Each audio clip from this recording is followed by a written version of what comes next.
Yabusame, the traditional samurai art of archery from the back of a running horse.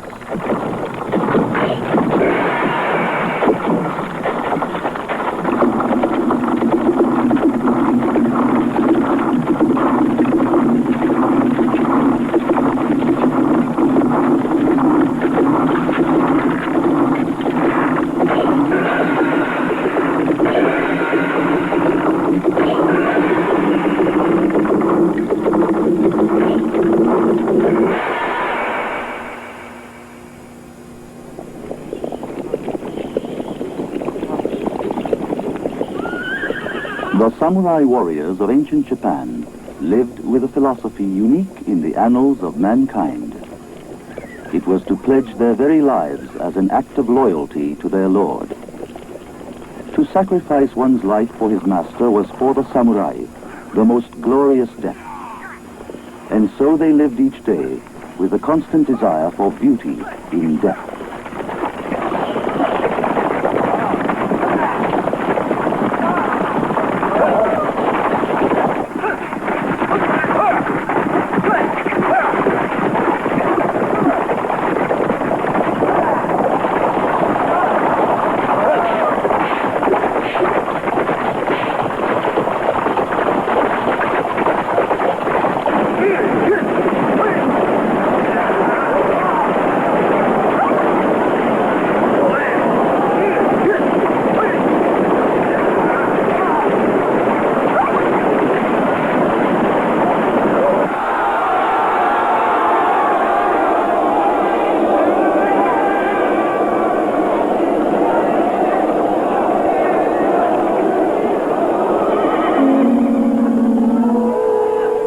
Philosophy that a samurai warrior should live to die gloriously penetrated into the lives of the common people.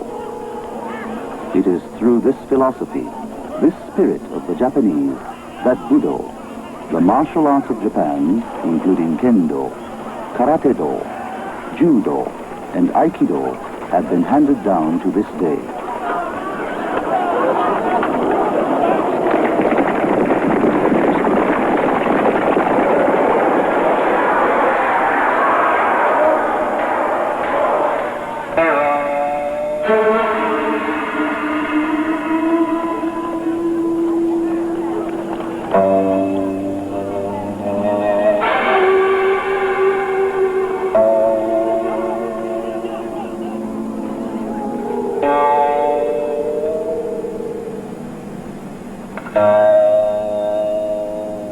The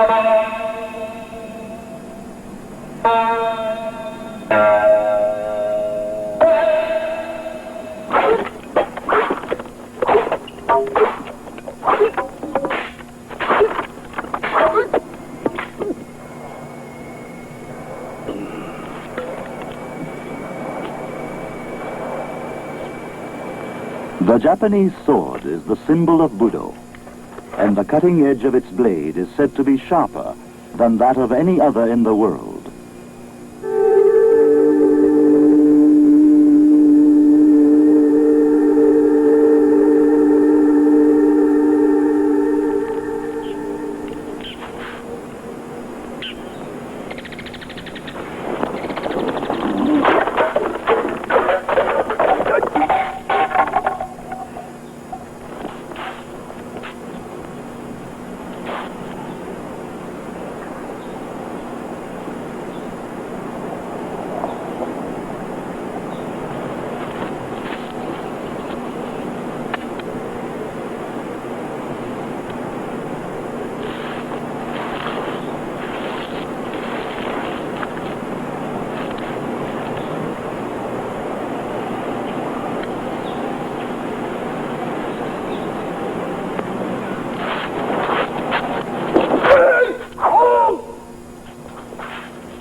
This is one of the basic patterns of fencing in the ancient Shinkage school of Kendo.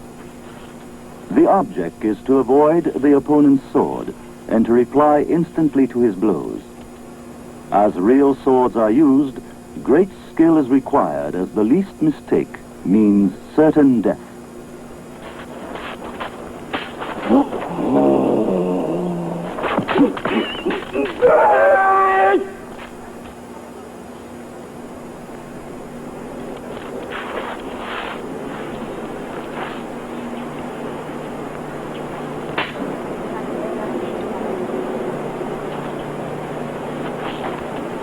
The belief of the samurai that he should know how to handle the sword, to have spiritual power, and be fearless in the face of death in battle has been handed down to this day through this type of special training.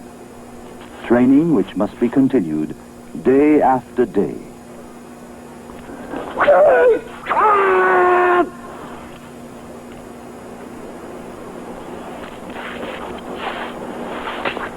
The mission of the samurai was to defend their lords from attack, to provide constant readiness against wars and insurrections. They were called to ever improve their minds and sword skill.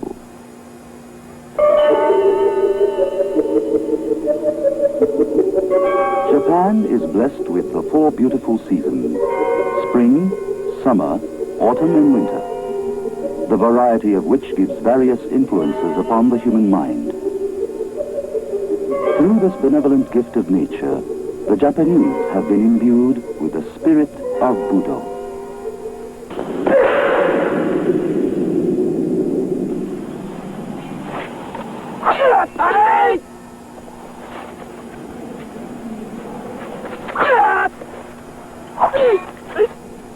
As only the warrior class were privileged to use the sword, the less fortunate had to devise other means of defending themselves from the violence of the sword.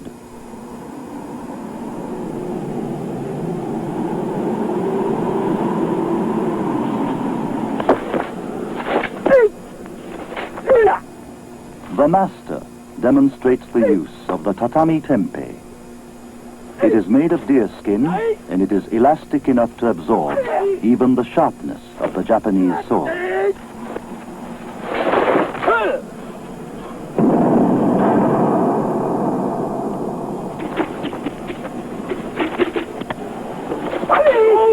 Tonfa, made from the hardwood of the oak tree, allows one to shield himself from the cutting power of the sword, while at the same time it has the unseen power of killing one's opponent with a single blow.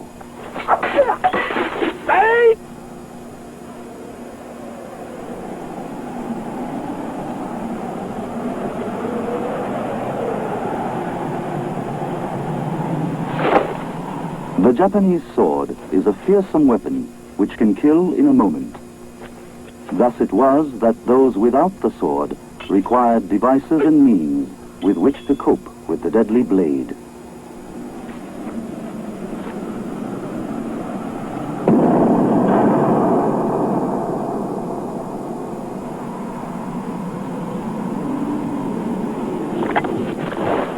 This weapon is called nichogama, consisting of two sickles, a farming implement which may be found anywhere.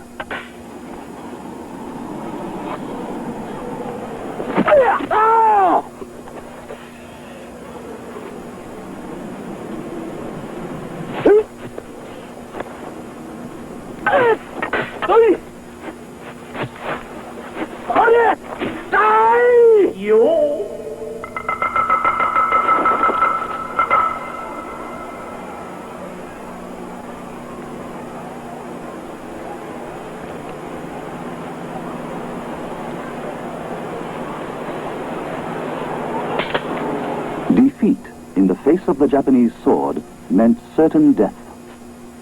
As the only means of defending oneself against the sword when it resorted to violence was to beat down the opponent.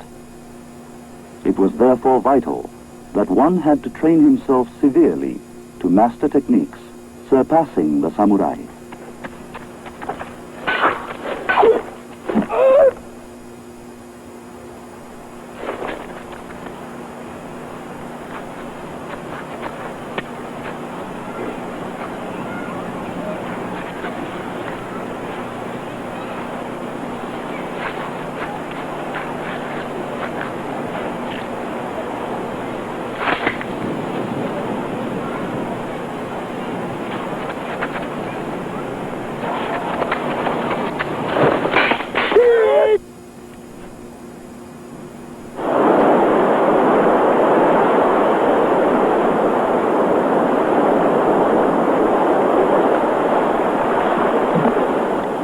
This is the nunchaku, made famous throughout the world by the dragon, Bruce Lee. It was devised out of an unsophisticated farming implement used to crush beans.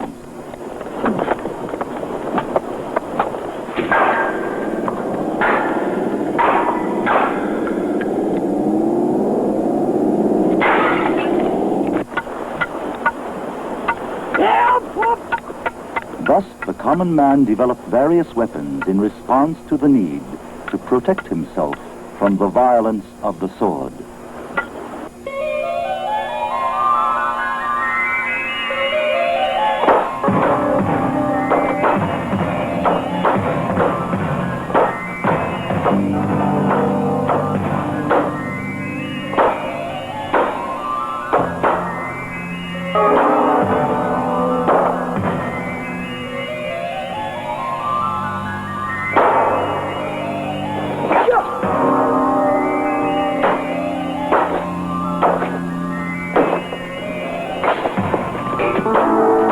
The term karate literally means empty-handed. In reality, it is the human body which has been converted into a lethal weapon.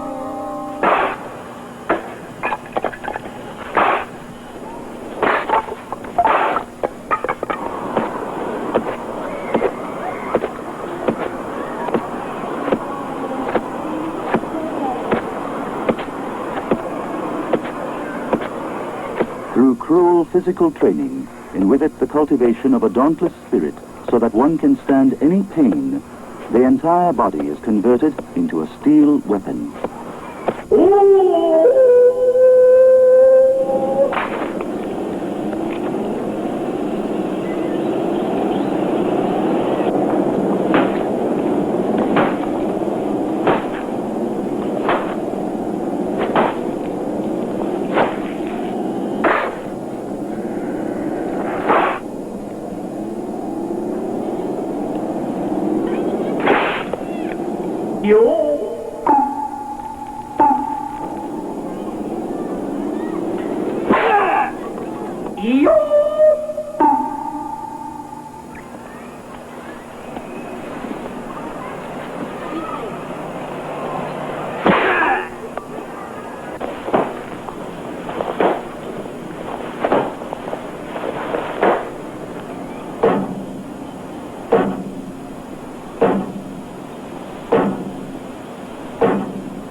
One who has mastered karate can knock down an opponent with but a single blow.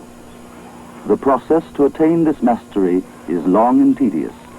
There is no other means but patience and superhuman effort.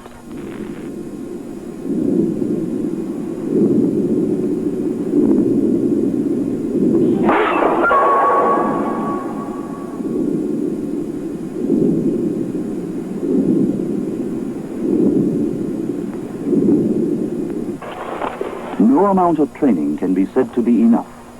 It must continue without end, with greater endeavor.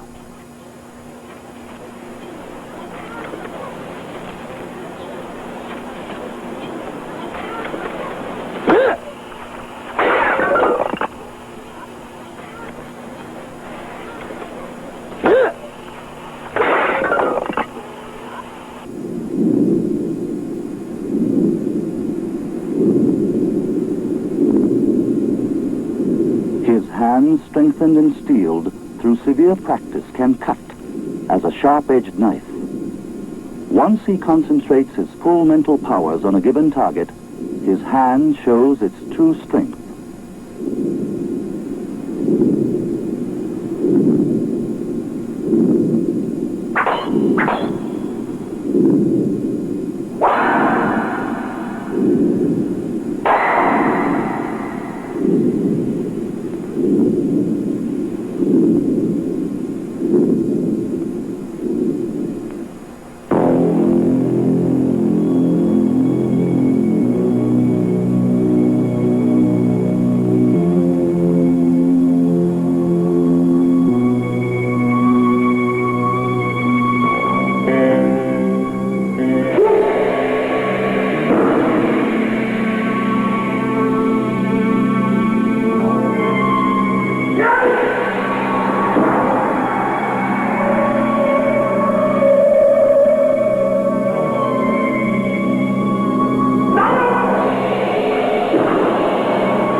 The fascination of judo lies in that a person of a weaker physical strength can defeat an opponent of a larger build.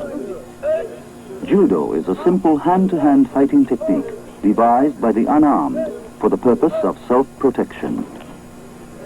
The main character of judo is to throw an opponent and to make him unconscious by pressing tightly on his neck. To master such techniques is not easy.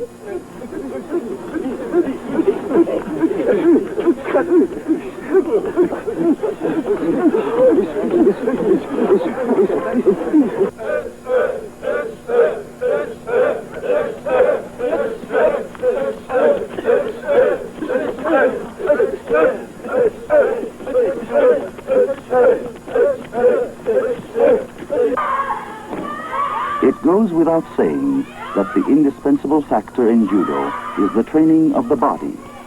Yet that is not enough.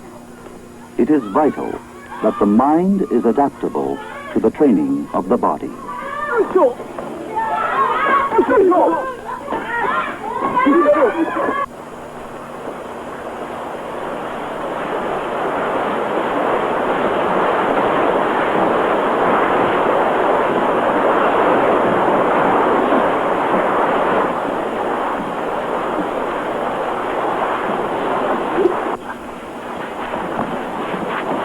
Both pain and agony to the body and mind are basic to the training in Budo. Discouragement only means the defeat of the mind. One does not quickly learn that Judo teaches only through pain and effort.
Otosu, or fall, is a term used in judo which means to make one's opponent unconscious.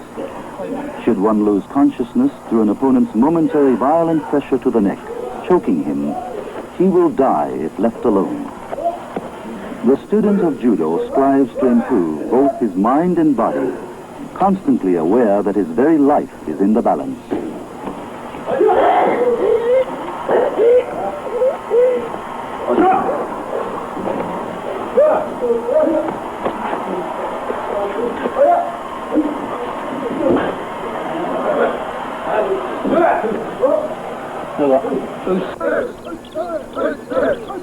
To attain the black belt is but a symbol of having passed the first chapter of the philosophy of Budo.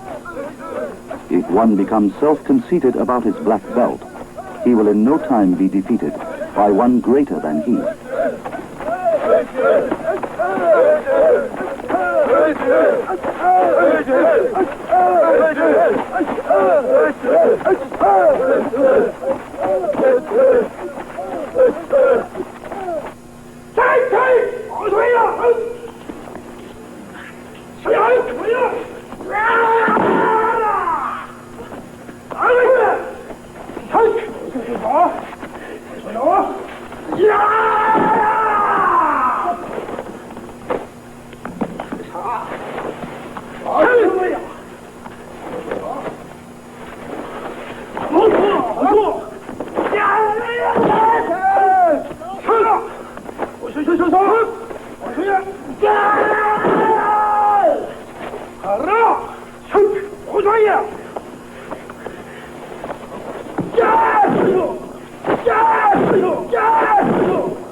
Judo has been officially adopted as an entry in the Olympics and has today become an international sport. It must be emphasized that to win, one must learn not only the principles of the art, but the formation of the mind.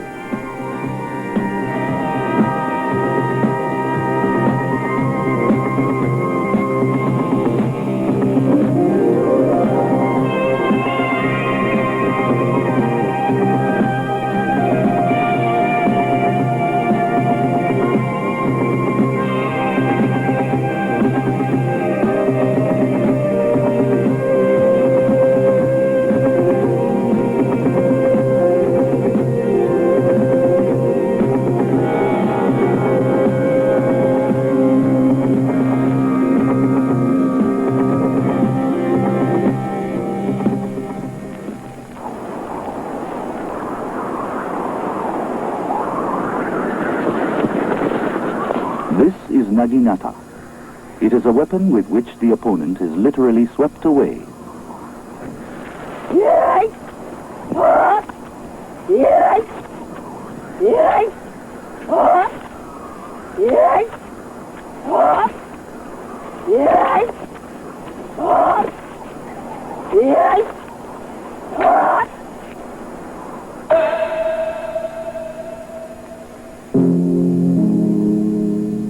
Naginata is another form of Budo, being peculiar to the Japanese woman.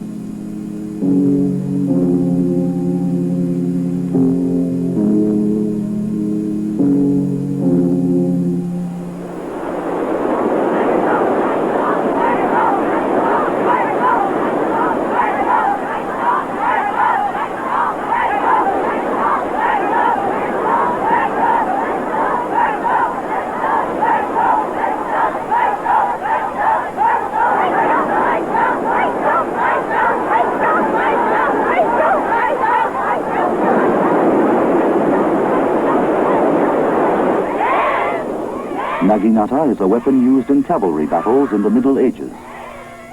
Some 4 centuries ago, it became the principal weapon of the woman of a samurai family. To this day, women continue to train in the art.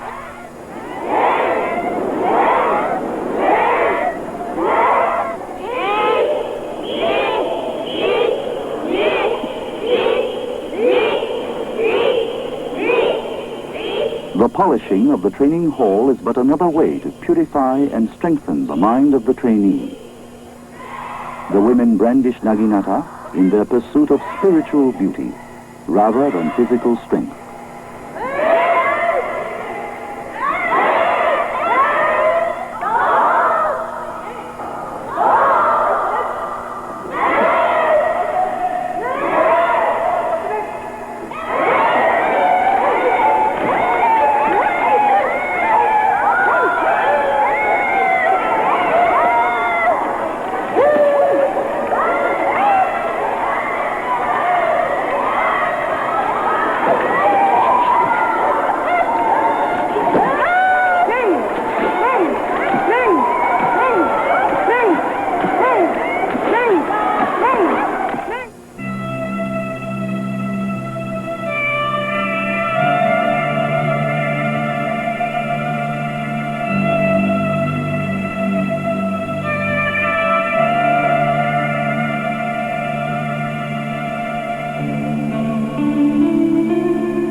It is the desire of every woman to be beautiful.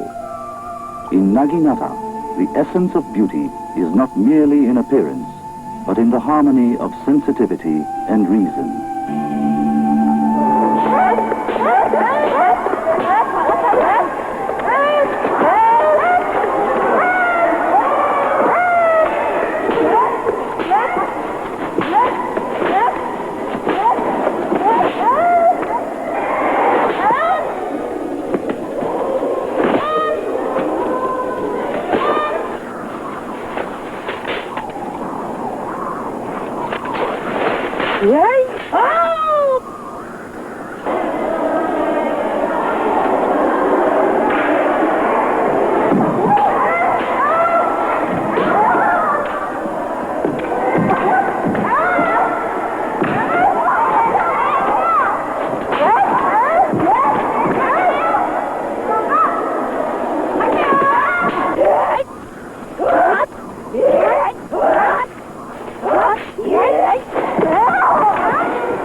While resembling a dance, these are but the basic movements used in Aikido.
is the art of self-defense, that is, to defend oneself from attack without attacking his opponent. The principle of Aikido is to utilize the opponent's own strength to one's advantage, that is, to throw him quite naturally and rationally.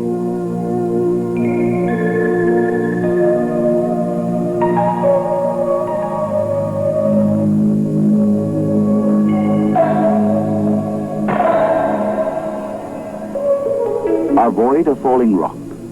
Run in a premonition of danger. Never act recklessly. Water flows to lower places. This is the essence of Aikido, explains this old master of the art.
Sumo, another form of Budo, is very popular to this day.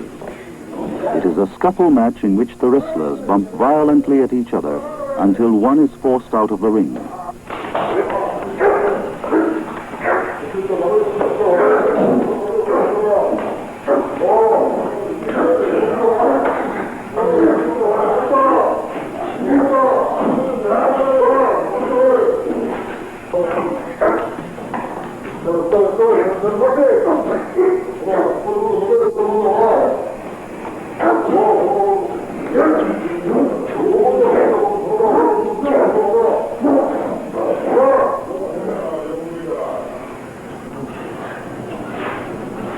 Centuries old, sumo is the national sport of Japan today. It can be said that the momentary power that is exerted at the instant of collision is far stronger than any other similar fight in the world. Constantly improving both their techniques and mental powers, the sumo wrestlers undergo severe training, even to the point of cruelty. Yet this severity is indispensable in the accomplishment of Budo.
While children desire to become strong and continue their rigorous training, they dream of achieving superhuman powers.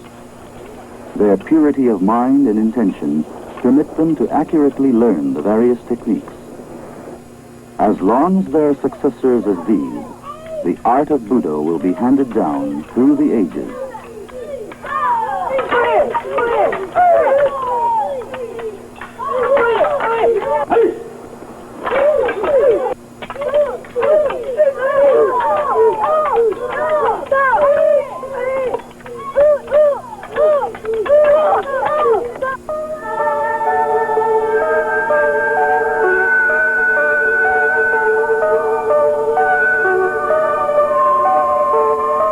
Dreams of young boys are infinite.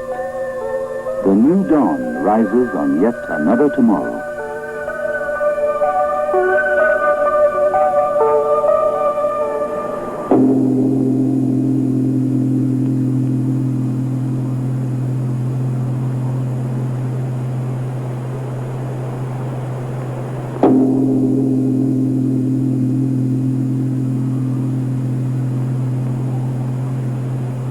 The master demonstrates the patterns of karate.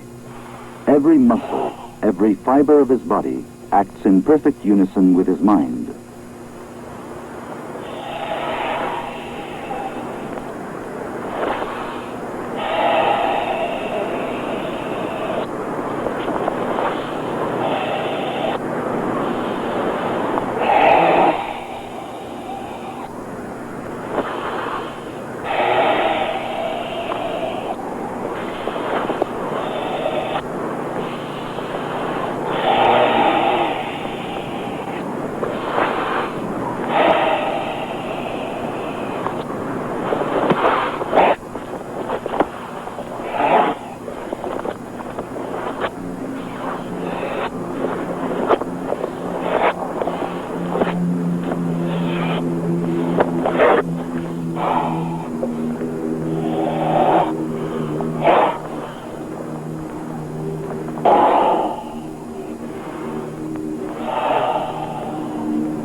pattern means the basic actions of offense and defense.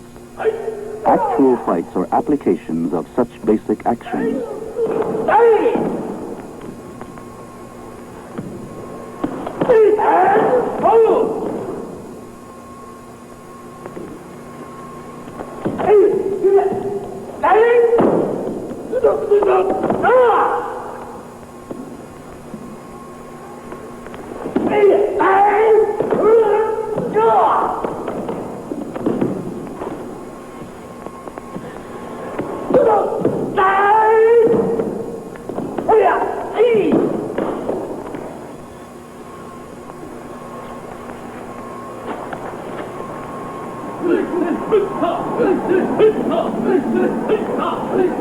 To strike first brings certain victory.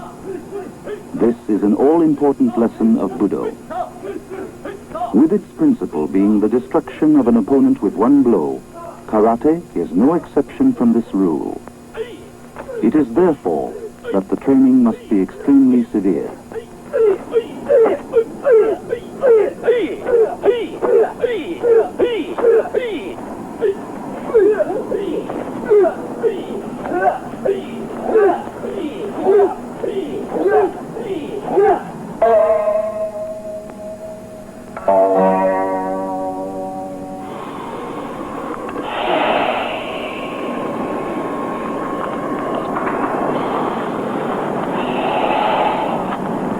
To defend oneself from the enemy, one's internal organs and muscles are stiffened in a moment by controlling one's breathing.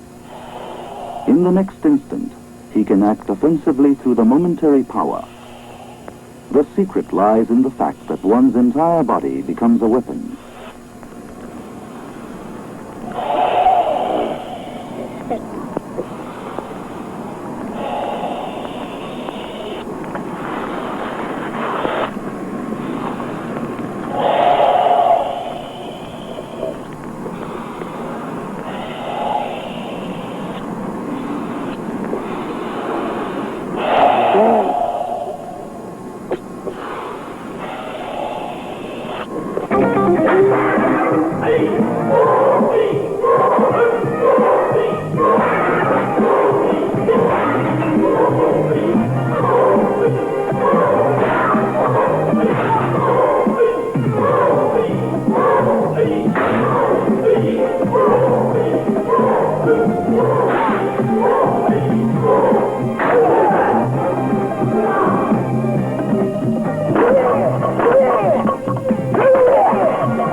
Karate training can be both severe and cruel.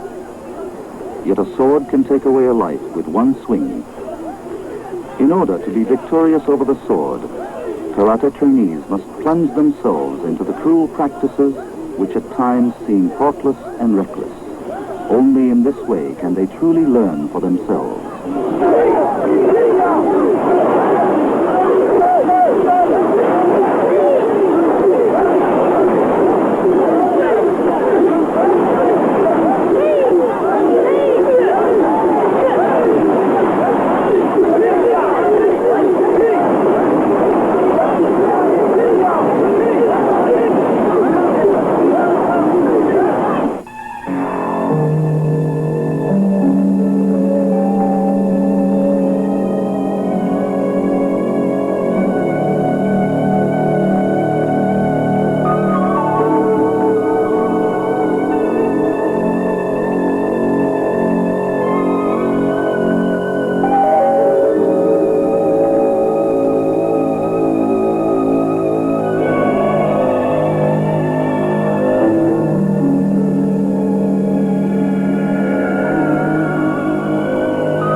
clouds in the sky, the minute grain of sand, man, the animals, the weeds, the trees, all are endowed with life.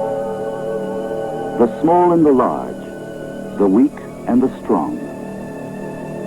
This is the law of nature. The weak must defend itself from the strong. The basic precept of karate has been derived from this desperation, this self-defense. To defeat with empty hands an armed opponent, much like the weak animal in a moment of reflex action, provides the finest protection.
The Sea of Japan in midwinter reaches below freezing point.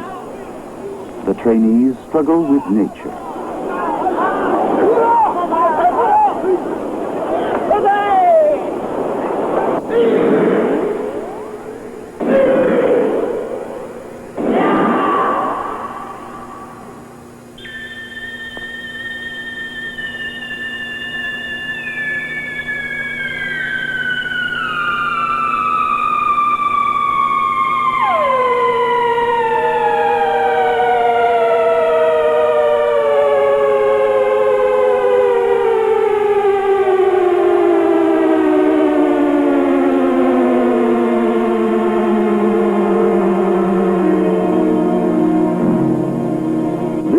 In karate is called the white crane, devised from the delicate movements of the great winged creature.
The time-honored scuffle arts of Japan were developed to overcome opponents with swords.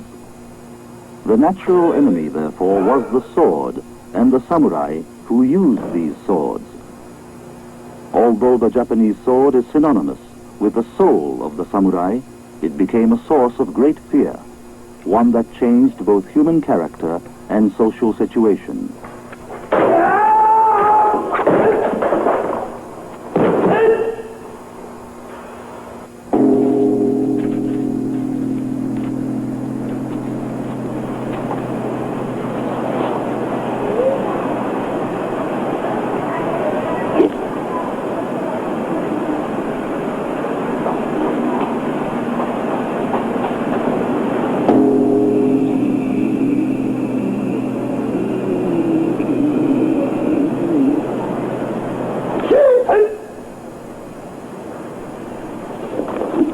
When one has a weapon, it is easy to delude himself into believing that he is better than his opponent.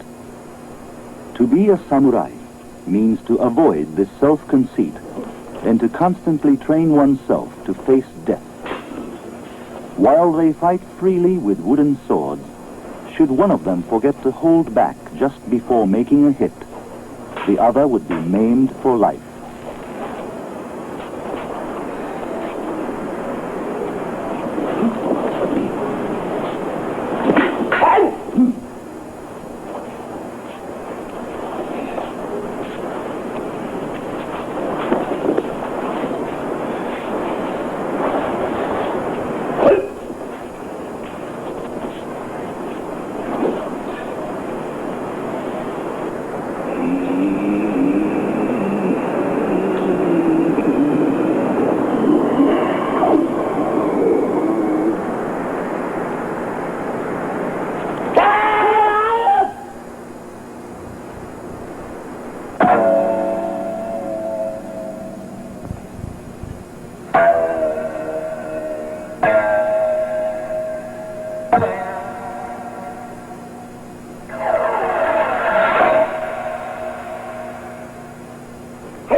The Japanese sword was designed as a weapon to kill.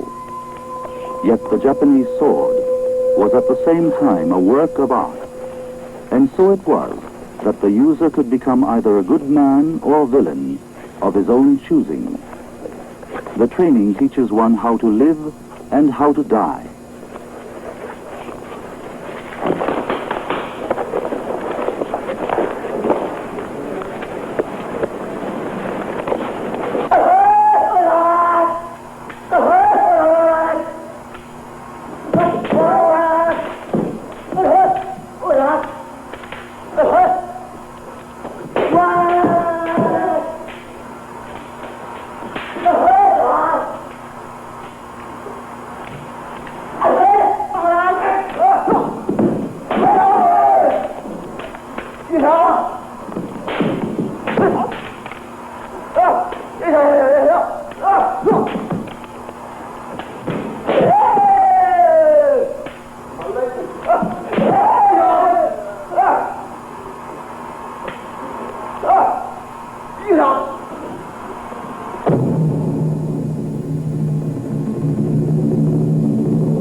samurai lived to die a beautiful death. In this life philosophy of the samurai lies the typical mind of the Japanese man. He seeks after truth through the sword, the soul of the samurai, and cultivates his heart to be as sharp as the blade.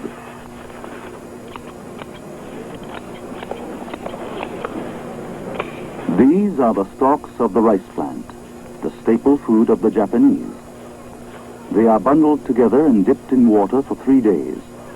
On the 4th day, they are taken out and dried in the shade. The bundle has become softened to the same stiffness of the human neck. That it can be cut with a sword means that the human neck also can be similarly cut.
There is no end to the perfection of swordsmanship.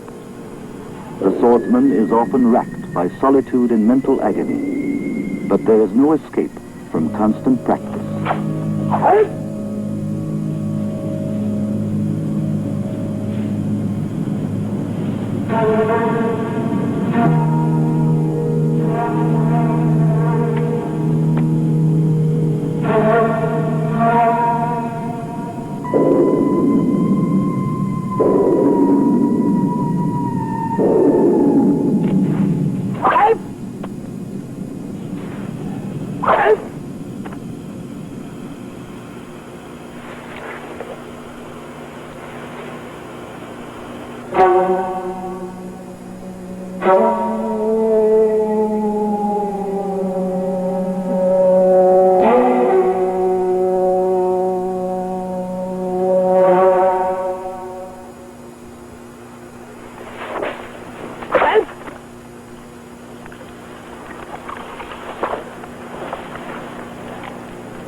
The sword easily cuts through the stiff bamboo, which clearly implies that the sword can just as easily cut through human bone.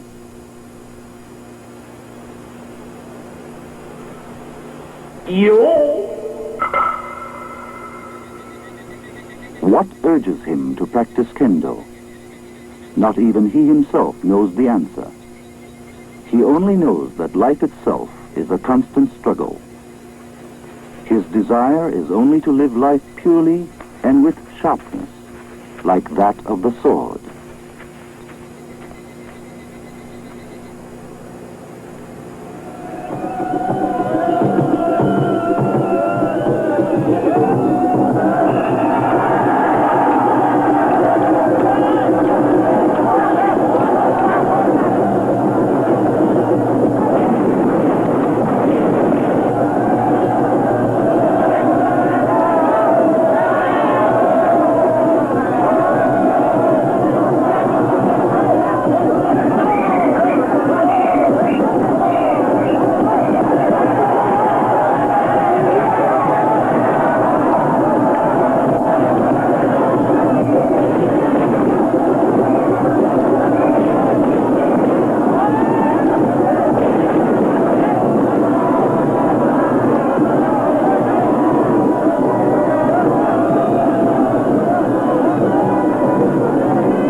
way to perfection, but through patience and effort.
The Japanese sword shows its fearsome characteristics hidden in the blade, only in the hands of the user. The sword can cut a man's neck in just 1/100th of a second.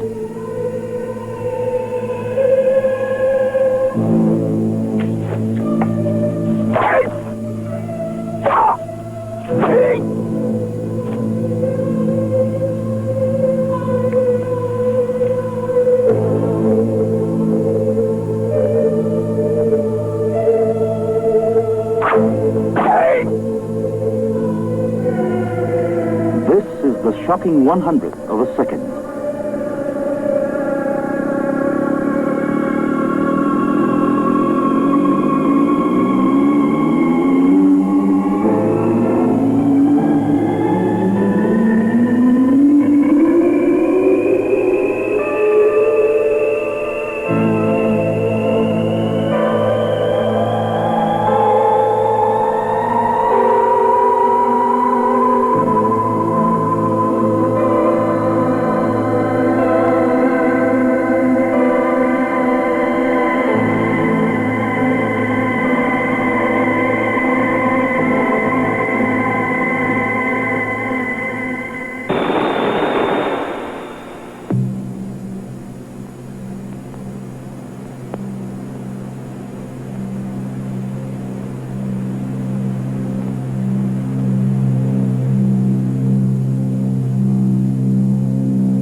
The Japanese sword is born of the incandescent flame. It has been endowed with life to kill. Its blade holds the power that manipulates the destinies of men. The swordsmith earnestly strives towards the sharpness of the blade, while at the same time with a prayer that his sword will live in peace without the shedding of human blood.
By instinct, man attaches himself to life when faced between life and death. Should he adhere to live, he betrays his desire to die a glorious death. The mystical sword watches life in silence. In Japan, there is a maxim that the life of a human being is the length of the sword. The swordsmith engraves the knots of life.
Changes a human life. A certain swordsman, having mastered the art without losing his life for half a lifetime, learned in time that he should never draw the sword, not being cut by an opponent and not cutting another, defeating the enemy winning over his own mind. Such is the spirit of the Japanese sword. He has understood the truth.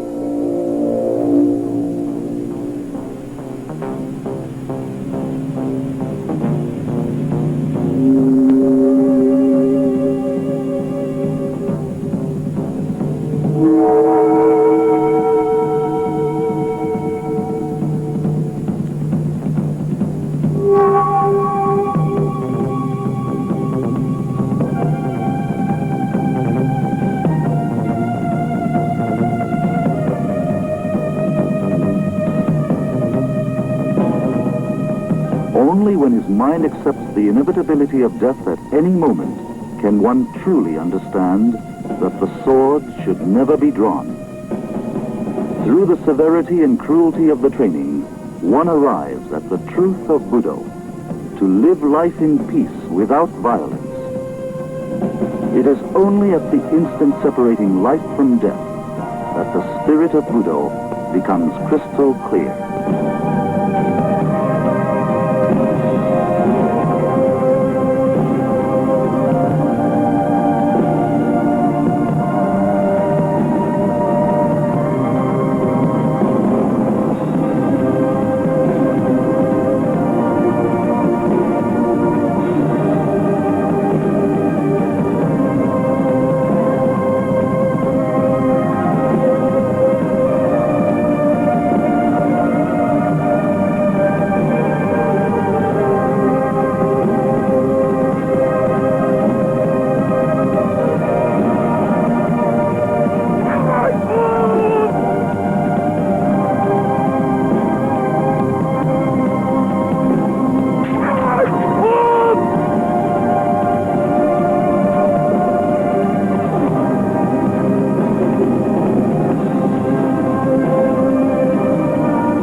As long as the universal truths of heaven, the earth, and man remain, the spirit of Budo shall endure.